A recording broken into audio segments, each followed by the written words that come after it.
അരുൺ, ഈ ജില്ലാ ഭരണകൂടം ഇപ്പോഴും പറയുന്നത് ഈ തെരച്ചിലിന്റെ അന്തിമഘട്ടമാണ്.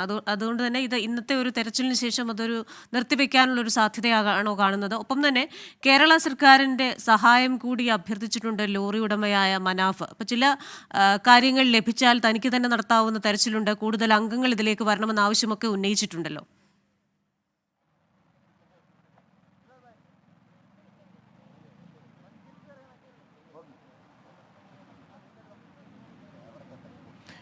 ക്രിസ്റ്റീന, ഇതിൽ ഏറ്റവും പ്രധാനപ്പെട്ട കാര്യം ഈ ഡ്രഡ്ജിങ്ങിൻ്റെ കരാറ് നാളെ പൂർത്തിയാകും. അങ്ങനെയാണെങ്കിൽ അത് നാളെ അവസാനിപ്പിക്കും. അതിന് കരാർ നീട്ടണമെന്ന കാര്യത്തിൽ ജില്ലാ ഭരണകൂടമാണ് ഒരു അന്തിമ തീരുമാനം എടുക്കേണ്ടത്. ഇപ്പോഴും ഷിരൂരിൽ നിലനിൽക്കുന്ന ഒരു പ്രശ്നം, പ്രധാനപ്പെട്ട ഒരു പ്രശ്നം എന്നുള്ളത് ഏകോപനം കൃത്യമായി ഇല്ല എന്നതാണ്. അതിൽ നമ്മൾ എടുത്തു പറയേണ്ട കാര്യം, ഈ നാവികസേനയുടെ പരിശോധനയിൽ അടയാളപ്പെടുത്തിയിട്ടുള്ള ഭാഗത്ത് ഇതുവരെയായി ഡ്രഡ്ജിങ് നടന്നിട്ടില്ല, അത്തരത്തിലൊരു തെരച്ചിലും ആ ഭാഗത്തുണ്ടായിട്ടില്ല എന്നതാണ്.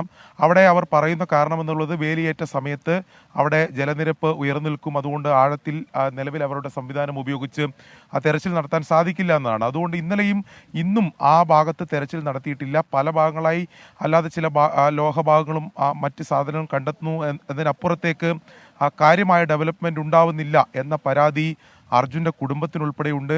അത് നേരത്തെ 5 ഉൾപ്പെടെ പങ്കുവച്ചതാണ്. നമുക്കിപ്പോൾ ഡ്രഡ്ജർ നമുക്ക് കാണാം. അവർ നിലവിൽ ഇപ്പോൾ അവരുടെ പ്രവർത്തനം നിർത്തിവെച്ചിട്ടാണുള്ളത്. ഇപ്പോൾ വേലിയേറ്റ സമയമാണ്, അതുകൊണ്ട് ആ പ്രവർത്തനം ഇനി നടക്കില്ല. ഇനി ഉച്ചയ്ക്ക് ശേഷം വേലിയിറക്ക സമയം, അതായത് ജലനിരപ്പ് കുറയുന്ന സമയത്ത് മാത്രമേ അവർ ആ പ്രവർത്തനം നടത്തുകയുള്ളൂ. അരുൺ പൂപ്പറമ്പയാണ് വിശദാംശങ്ങൾ നൽകിയത്.